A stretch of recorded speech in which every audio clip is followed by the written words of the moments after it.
Vamos, Ketelaere brothers, this is your boy JTLive, and welcome back to another episode of South Stand Signings, the series. Of course, we go through everything happening in and around the world of Leeds United, and we have a little talk about it. And we are back here, rising early on a Monday morning. That is right, I did have a little lie-in. It is now 6 a.m, but that does mean that there is even more transfer news that I do have to look at for you all right here, right now, and it is regarding some big moves with Leeds United. I'm talking Cody Gakpo and Ketelaere and so much more. But before we do get into the meat of the action, rumours have it that 72% of you are not subscribed, and we are trying to hit 3.5k by the time the new season starts. And if you could help me on that journey and join the family of the most forward-thinking pioneers so you don't miss out on any future content, that would be very much appreciated. But let's not waste any more of your time. Let's get straight into the meat of the action. And the first story is regarding a transfer away from Ellen Road. And I know what you're thinking. Is it Phillips? Is it Raphinha? Who is leaving Ellen Road now?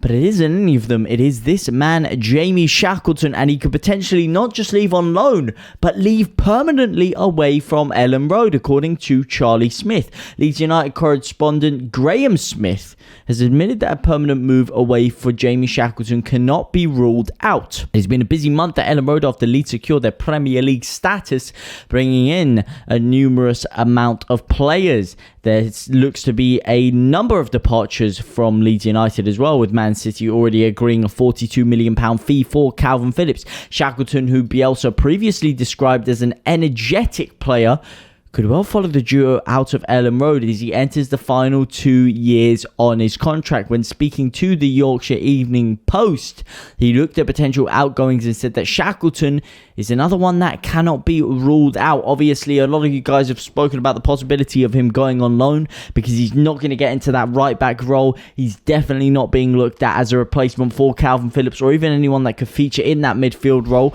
because if he could have done a job there, he would have featured last year when we were really desperate for midfielders. So where is he really going to get into the Leeds team at this current moment in time? Does he need to go out on loan, or is his time at Ellen Road really coming to an end? And do you think that a permanent move should be what we go for? It's a very interesting debate, a very interesting topic. He is one of our, one of our clubs, one of our very own, if you will. And it would be sad to see him go. He always wears his heart on his sleeve, and he is a very energetic young lad. But do you think he has the quality to cut it at the top level at the Premier League? Let me know what you guys think about this one down in the comments section down below. And speaking of a player that has been touted to be able to cut it at the top level, Leeds United have obviously been looking at Hamad Traore from Sassuolo. However, it does look like AC Milan once again are planning to swoop in and steal the Leeds United midfield target. Traore joined Sassuolo permanently last summer after impressing in the previous 2 loan spells. This is looking very similar to the Jack Harrison situation. He continued in the same vein, having another impressive season at Sassuolo. However, Leeds United, who have been credited with an interest in a midfielder, now face stiff competition from Italian champions AC Milan. And now the Milan club are drafting a plan to get the midfielder on loan this summer with an obligation to buy, according to Italian broadcaster Sport Media Set. The obligation to buy would be set in the region of 20 million euros, while AC Milan are also considering having it dependent upon their qualification of the Champions League. Very similar to a certain move that Leeds United make with an obligation to buy, which was contingent on us reaching a certain level of competition the next season. Very interesting, and we will get onto that in about T-minus 30 seconds. However, I did want to just briefly say that this probably isn't going to be a massive loss for Leeds United. You guys haven't shown too much interest in him. The main moves you do want are, of course, Gakpo and Ketelaere, and we will be getting onto those in just a moment. Are you gutted about this? Do you see this as important at all? Do you think that it's probably better that we do miss out on Traore? Let me know what you guys think about him down below. And I'm not talking about Adama Traore, who Leeds United have also been touted with. Again, every single day they seem to be coming out feeding more nuggets of information about how Leeds United are in for Adama Traore. Again, I'm not sure I see too many legs to this. Obviously, there's the previous links with Victor Orta before. Is that going to be enough to bring him over? I'm not so sure. And that rhymed, and I didn't mean to. And speaking of a bit of Cockney rhyming slang and things that do rhyme, the fact that Leeds United were going in for a player on loan before with no obligation to buy. Can you name the man? Can you name the name of that player that Leeds United brought in on loan, had an obligation to buy if we reached a certain level of competition? Well,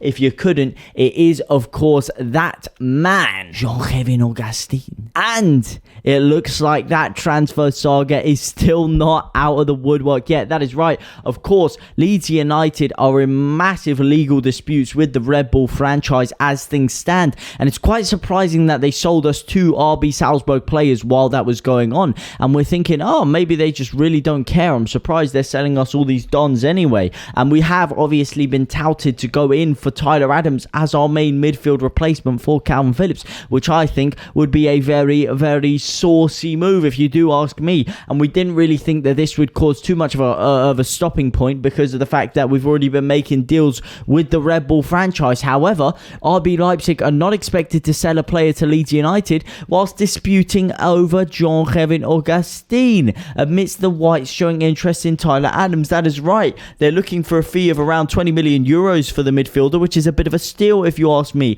However, they would not like to sanction a move to Leeds because of this whole thing that's going on, because of Leeds not being willing to pay this 21 million euro fee to or for Augustin.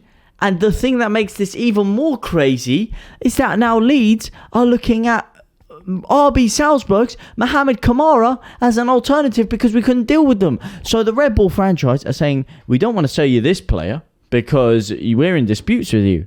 However, we'll sell you this other player that plays in an identical position and would also fulfill your quota for a central midfielder. The whole thing is so confusing. I get that they're different clubs, technically being RB Salzburg and RB Leipzig, but they are still under the Red Bull umbrella.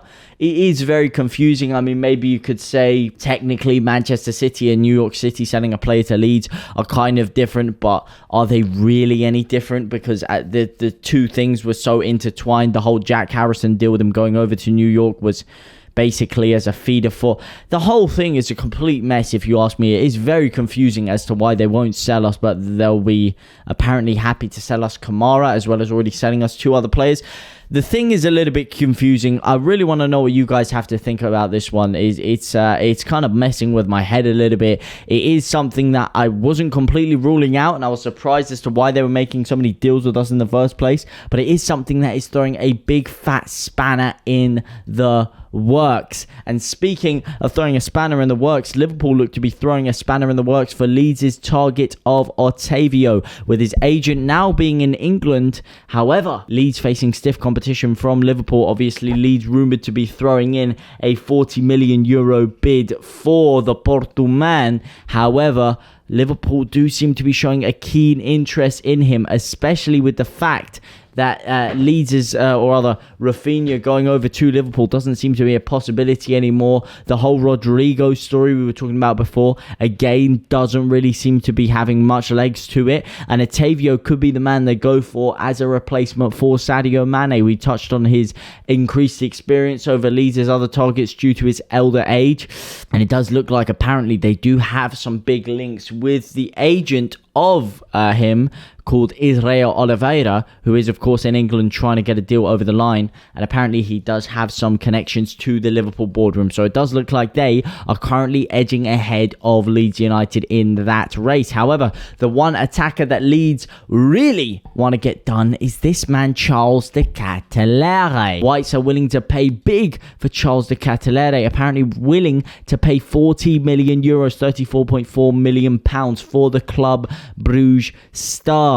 Obviously, with Victor Orta going over to Belgium the other month, who are we trying to get? That was the big question. And the more time goes on, it does look like this man is the guy we are gunning for. And apparently, Leeds United are now locked in talks with Club Bruges as they're ready to meet a new bid for Charles de Ketelaere. Apparently, we are willing to come up with a bid of £26 million as we prepare to test the water over a potential blockbuster transfer in the coming weeks. It's looking looking a little bit saucy. Leeds are in talks with Bruges over the £26 million move for forward Charles de Ketelaere. He wrote, the hard part of any potential deal for Ketelaere may not be persuading Club Bruges to part with their star man with good money being put on the table. However, it's getting the actual player to make the move, which we did touch on yesterday with apparently his representatives kind of hushing it down, saying, you know what, pal, not really interested in the move to Leeds United. And that is the part that is really kicking me in the guts, getting a knife in there, twisting it, salting in the open wounds, that kind of jazz. And that is the part that is really scaring me right now. However, Leeds do look to be showing good intent to get him. Now, I was talking to you guys before about how many attackers I think we would get. And I was always saying, I think we need a creative player. I mean, there's rumours of him playing in striker. I'm not 100% sold on that. I do prefer him playing as more of an attacking midfielder personally. However, he is being rumoured as a bit of a young Patrick Bamford, which is a bit of a unique one, if you ask me, a bit of a unique call. However, I was always saying I think we should get another attacking midfielder and another winger in order to replace the quality that we would potentially lose with Raphinha. And something that is very, very exciting is that the club have come out and basically said it is not just this move that we are going to make. This is not a direct replacement for Raphinha. With Leeds Index coming out claiming that De Ketelaere will not be a direct Raphinha replacement, and Leeds are likely to go in for another winger like Cody Gakpo if he does depart. And now I've heard a whole host of stories surrounding Cody Gakpo today. I was hearing one guy saying that he's flying in for his medical tomorrow. That does seem to be a very rogue report and one that doesn't really seem to have any traction going for it. However, it does look like Leeds are seriously turning up the gears a little bit. We are turning up the gears for Cody Gakpo. I've been trying to find some serious concrete links, but there haven't been enough massive updates from Leeds right now as things stand. However, it does look like, especially with Raphinha making his way over to Arsenal, Leeds are trying to get this deal kind of done before we do lose him. We've seen what's happened with this Phillips thing, and I think we've done this wrong with the Phillips situation. We've sold Calvin Phillips, and we don't have a replacement yet. I think we've got to get the replacement lined up before we do sell the player, and I think we might learn from our mistakes with the Raphinha situation, and I think we might go in for Cody Gakpo before we actually do let go of Raphinha. Now, where is Raphinha going to be going? That is the big question,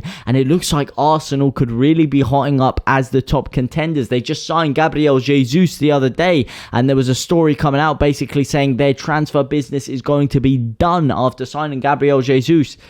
Well, now it looks like that is not going to be the case, with Leeds and Arsenal apparently setting up a meeting for next week, according to the big man Fabrizio Romano, who has come out here saying Arsenal have already scheduled a meeting with Leeds next week. Leeds will again ask for that £65 million fee. Barcelona is still in contact with Deco after personal terms have been agreed, but there is no fresh bid yet from the Catalan giants. Tottenham and Chelsea are still in talks with agents. The race is still open. Oof, things are hotting up. Funny comment here. Why is there a meeting to be had? Pay the fee. It's that simple. Well, first of all, nothing is that simple in football, unfortunately. However, is he right?